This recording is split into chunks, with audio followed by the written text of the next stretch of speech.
আচ্ছা, তো এটা হচ্ছে পজিটিভ এইচ, এটা হচ্ছে positive H D flip flop. So এই সার্কিটটা মানে আমি একটা ভিডিও দেখে বুঝছি, তারপর মনে হইলো একটু নিজের ভাষায় সহজে এক্সপ্লেন করি। তো বেসিক্যালি এটা আসলে আমার নিজের জন্যই বানানো, যাতে পরবর্তীতে সেভ থাকে। আমি খুবই সহজে বোঝানোর চেষ্টা করব এখানে আমি যেভাবে অ্যাপ্রোচ করছি এই সার্কিটটা। সো এটা বুঝতে হইলে প্রথমে ন্যান্ড গেটের বেসিকটা জানতে হবে। সেটা হচ্ছে ন্যান্ড গেটের ইনপুটে আমি যদি জিরো দেই, তাহলে আউটপুট হয়ে যাবে হচ্ছে ওয়ান। অর্থাৎ একটা যদি জিরো পায়, তাহলে অন্যান্য ইনপুটে যাই হোক না কেন আউটপুট হয়ে যাবে ওয়ান। অর্থাৎ জিরো ওয়ান হইলেও আউটপুট ওয়ান, ওয়ান জিরো হইলেও আউটপুট ওয়ান, জিরো জিরো হইলে তো কথাই নেই, আউটপুট হচ্ছে ওয়ান। একটা জিরো মানেই ওয়ান, দুইটা জিরো হলে তো অবশ্যই ওয়ান। কিন্তু যদি ওয়ান ওয়ান হয়, জিরো না হয়, তাহলে তখন আউটপুট হবে হচ্ছে জিরো। সো এটা হচ্ছে ন্যান্ড গেটের একটা বৈশিষ্ট্য, যে একটা জিরো পাইলেই ওয়ান। ন্যান্ড গেটের আরেকটা বৈশিষ্ট্য হচ্ছে ওয়ানের সাথে যদি জিরো থাকে, মানে এই কেসটা, তাহলে আউটপুট হবে হচ্ছে ওয়ান। অর্থাৎ জিরোটা ওয়ান হয়ে গেছে। ওয়ানের সাথে যদি ওয়ান থাকে, তাহলে আউটপুট হবে হচ্ছে জিরো, অর্থাৎ ওয়ানটা জিরো হয়ে গেছে। দ্যাট মিনস ওয়ানের সাথে যদি বি থাকে, তাহলে আউটপুট হয়ে যাবে বি বার। অর্থাৎ ওয়ানের সাথে আমি যাই দিব না কেন, সেটা ইনভার্স হয়ে যাবে। সেই দুইটা বৈশিষ্ট্য আমাদের একটু মাথায় রাখতে হবে। জিরো মানেই হচ্ছে ওয়ান, এবং ওয়ানের সাথে যদি বি পায়, তাহলে আউটপুট হচ্ছে বি বার। আরেকটা জিনিস মাথায় রাখতে হবে, এই যে এটা কিন্তু একটা এসআর ল্যাচ। তো এই এসআর ল্যাচটা হচ্ছে দেখতে কিছুটা এরকম। এখানে কিন্তু এস বার আছে। এস বার থাকা মানে হচ্ছে আমি যদি জিরোতে এখানে, তখন সেট হবে। অর্থাৎ আমি যদি এস বারে জিরোতেই, তখন হবে হচ্ছে সেট। কিন্তু আমি যদি আর বারের মধ্যে জিরো দেই, তখন হবে হচ্ছে রিসেট। আর যদি আমি এস বার এবং আর বার দুইটার মধ্যে ওয়ান দেই, তাহলে আউটপুটে নো চেঞ্জ আসবে।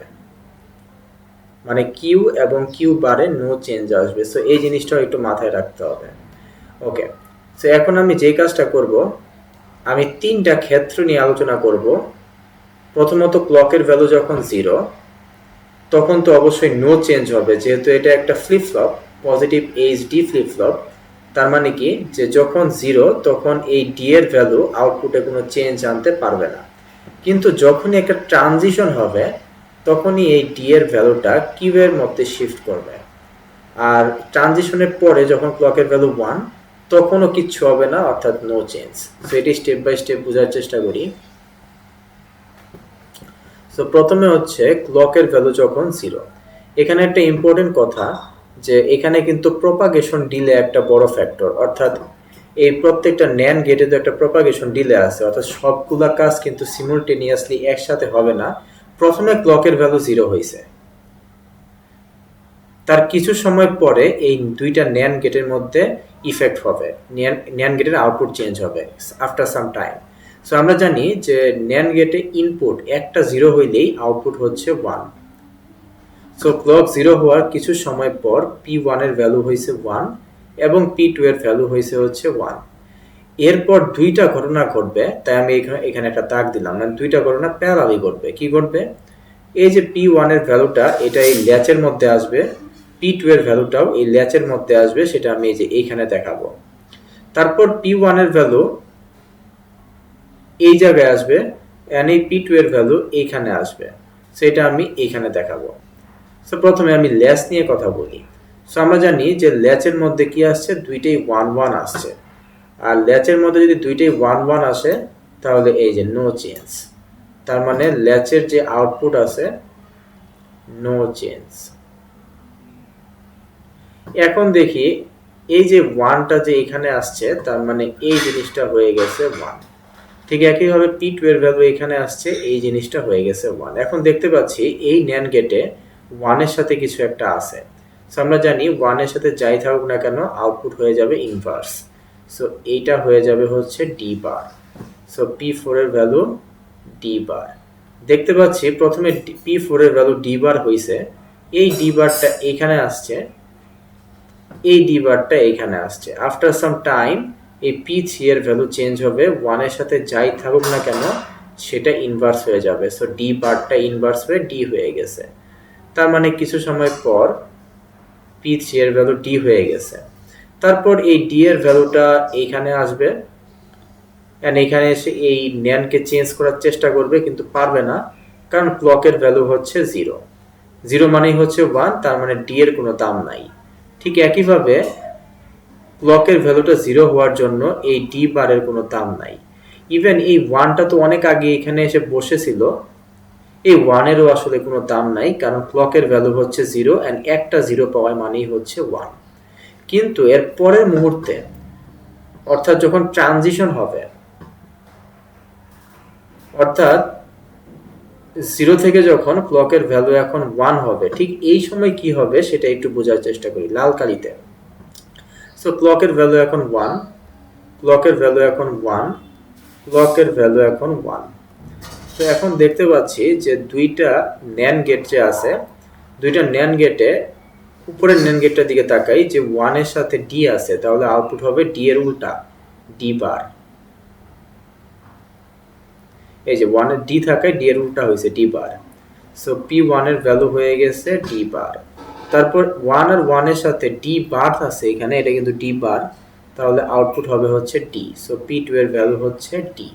এই দুইটা ঘটনা কিন্তু একসাথেই করছে, বাট ক্লক 1 হওয়ার কিছু সময় পরে ঘটছে। আবারও দুইটা ঘটনা ঘটবে। এক হচ্ছে এই ডি বারের ভ্যালুটা ডান দিকে যাবে, এবং এই ডি বারের ভ্যালুটা এইভাবে আসবে, অর্থাৎ এই তারের ভ্যালুটা কিন্তু আপডেট হবে। ঠিক একইভাবে এই ডি বারের ভ্যালুটা এখানে এসে আপডেট হবে, সেটা একটু পরে দেখতেছি। অর্থাৎ দুইটা ঘটনা ঘটবে। প্রথমে আমরা ল্যাচের মধ্যে, অর্থাৎ এই যে ডি বার আর ডি এর ভ্যালু যে ল্যাচের মধ্যে গেছে সেটা একটু বোঝার চেষ্টা করি। এখন ল্যাচের মধ্যে আমরা দেখতে পাচ্ছি যে এখানে আসছে ডি বার এবং এখানে আসছে ডি। তো আসলে কি হবে, ডি এর ভ্যালু তো 1ও হইতে পারে, ডি এর ভ্যালু 0ই হইতে পারে। আমরা একটা এক্সাম্পল দিই। এক নাম্বার কেস হচ্ছে ডি এর ভ্যালু ধরলাম 0। সো ডি এর ভ্যালু যদি 0 হয়, তার মানে হচ্ছে এই যে এই জিনিসটা হচ্ছে 0, নিচে একটা 0 আসছে। আর আমরা জানি রিসেটে যদি 0 আসে, এই যে এটা কিন্তু রিসেট, নিচে হচ্ছে রিসেট। তো রিসেটে যদি 0 আসে, তার মানে রিসেট, আর রিসেট মানে কি, কিউ এর ভ্যালু হয়ে যাবে হচ্ছে 0। তো ডি এর ভ্যালু যদি 0 আসে, তাহলে কিউ এর ভ্যালু হয়ে যাবে হচ্ছে 0, অর্থাৎ ডি এর ভ্যালু কিউতে ট্রান্সফার হয়েছে। আমরা বলতে পারি যে এই যে ডি এর ভ্যালু, সেটা ডিরেক্টলি না হোক, ইনডিরেক্টলি সামহাও ঘুরে ঘুরে ঘুরে ঘুরে এই ডি এর ভ্যালুটা কিউতে ট্রান্সফার হয়েছে। দুই নাম্বার কেস হচ্ছে ডি এর ভ্যালু যদি 1 হয়, তাহলে নিশ্চয়ই ডি বারের ভ্যালু হচ্ছে 0। ডি বারটা এই যে এখানে আছে, এন্ড ডি বার যদি 0 হয়, তাহলে আমরা জানি যে সেটের ভ্যালু যদি 0 হয়, তাহলে মানে সেট, আর সেট মানে হচ্ছে আউটপুট 1। সো এখানে আউটপুট হয়ে যাবে 1। সো আমরা দেখতে পাচ্ছি ডি এর ভ্যালু যদি 1 হয়, তাহলে ডি এর ভ্যালুটাই আউটপুটের মধ্যে শিফট করছে। যদিও এই ডি এর ভ্যালুটা, এই ইনপুটটা ডিরেক্টলি এখানে আসে নাই, সামহাও অনেক কাহিনী করার পর, এই যে এই ডিটা আসলে সামহাও অনেক কাহিনী করার পর এই যে ডি বার আর ডি হয়েছে, তারপরে এই ডি বার আর ডি এসে এই কিউটাকে চেঞ্জ করছে। তার মানে দেখা যাচ্ছে যখন ক্লকের ট্রানজিশন হয়েছে তখন এই ঘটনাটা ঘটছে। আর প্যারালালে কি করবে, প্যারালালে এই যে এখানে যে ডি আছে, সেই ডিটা এসে একে আপডেট করবে, এই তারটাকে। আর এই যে এখানে যে ডি বার আছে, এ এসে একে আপডেট করবে। সো এটা হয়ে যাবে ডি বার। ওকে, পরে পরে বলতে এই যে ক্লকের এই সময়টাতে যখন ক্লকের ভ্যালু হচ্ছে 1, ট্রানজিশন পিরিয়ড শেষ, এখন দেখি ক্লকের ভ্যালু যখন 1, এখন কি হবে। এখন ধরলাম যে ডি আগে যা ছিল আমি তাই রাখছি, মানে এখানে আসার পরে আমার মুড সুইং খাইতে পারে, আমি ডি এর ভ্যালু চেঞ্জ করতে পারি, আবার নাও করতে পারি। যদি আমি ইনপুটের ভ্যালু, মানে এই যে এই ইনপুটটা আমি যদি আনচেঞ্জ রাখি, তাহলে কি হবে। আনচেঞ্জ যদি রাখি, তাহলে আমরা দেখতে পাচ্ছি যে এই যে এইখানে দুইটা ইনপুট, একটা হচ্ছে ডি এবং আরেকটা হচ্ছে ডি। তাহলে আউটপুট কি হবে, ডি এবং ডি এর মধ্যে ন্যান করতে হবে। সো ডি আর ডি এর মধ্যে ন্যান করলে তো আসলে ডি বাড়ি হয়। সো দেখা যাচ্ছে যে P4 আসলে ডি বাড়ি থাকবে। এন্ড দেখা যাচ্ছে P4 যেহেতু চেঞ্জ হয় না, আমরা একটা জিনিস খেয়াল করি, এটা কিন্তু ইনপুট কিভাবে অ্যাকশন নিবে, ইনপুট কিন্তু অনলি এন্ড অনলি এই NAND গেটের সাথে কানেক্টেড। অর্থাৎ ইনপুট যদি পুরো সার্কিটে অ্যাকশন নিতে চায়, ইফেক্ট সৃষ্টি করতে চায়, তাহলে এই NAND গেট পার হওয়ার পরেই কিন্তু ইফেক্ট সৃষ্টি করতে হবে।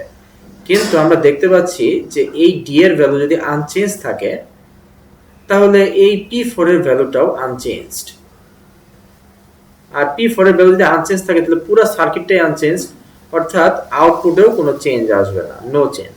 এটাই আমরা আসলে চাইছিলাম, যে এই অবস্থায় অর্থাৎ ট্রানজিশন মোমেন্টে যা হওয়ার হোক, পরবর্তীতে নো চেঞ্জ।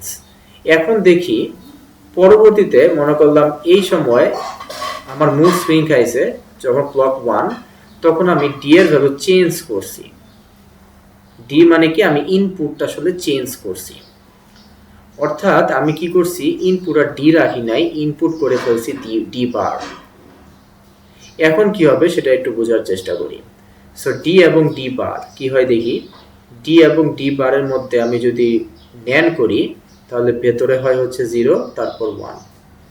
অর্থাৎ P4 এর ভ্যালুটা এখন হয়ে যাবে 1। কালো কালি দিয়ে দেখি, P4 এর ভ্যালুটা এখন হয়ে যাবে হচ্ছে 1। তার মানে এই 1টাই যে এখানে আসবে, ওয়েট, এই 1টা এখানে আসবে। আরেকটা কথা, এই যে এই ভ্যালুটা তো ডি বার, এই ডি বারটাকে আমি এই জায়গায় আনতে ভুলেই গেছি, এখন নিয়ে আসলাম। এটা অনেক আগে এখানে এসে বসেছিল ডি বার। তো দেখতে পাচ্ছি যে এখানে আসছে 1 এর সাথে যদি ডি বার ইনপুটে আসে, তাহলে আউটপুটে কি হবে, 1 1 আর ডি বার। তাহলে এই যে এই রুলস অনুসারে বি হয়ে যাবে বি বার, যা দিব সেটা ইনভার্স হয়ে যাবে।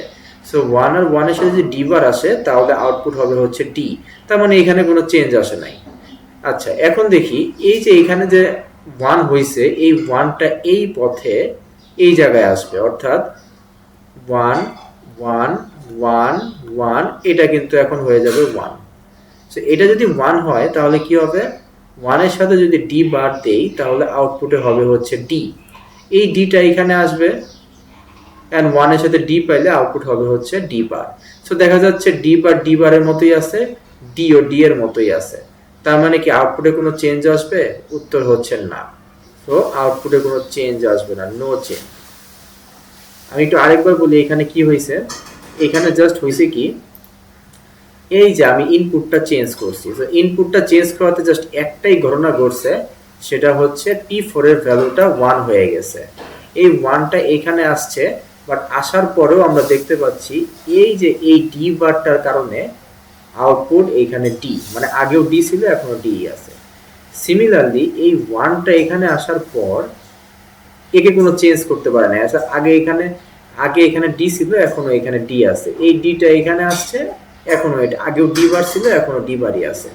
অর্থাৎ এই জায়গায় 1 হয়েছে, এই জায়গায়, অর্থাৎ এই যে ডিটা চেঞ্জ করার জন্য এইখানে একটা চেঞ্জ আসছে, বাট আলটিমেটলি এইখানে কোনো চেঞ্জ করতে পারে নাই, তাই আউটপুটেও কোনো চেঞ্জ আসবে না। সো আউটপুটেও নো চেঞ্জ। এটাই আমরা আসলে চাইছিলাম। কারণ এরপর কি হবে, এরপর আবার ক্লকের ভ্যালু 1 থেকে 0 হবে। সো ক্লকের ভ্যালু 0 হইলে যে এই ঘটনাটা ঘটবে। তারপরে আবার ট্রানজিশন হবে, তখন ডি এর ভ্যালু, এই যে এখানে যে নতুন একটা ইনপুট দিব, সেই ভ্যালুটা কিউ এর ভেতরে ঢুকবে, তারপর আবার নো চেঞ্জ। সো এইভাবেই এই পুরো সার্কিটটা কাজ করে।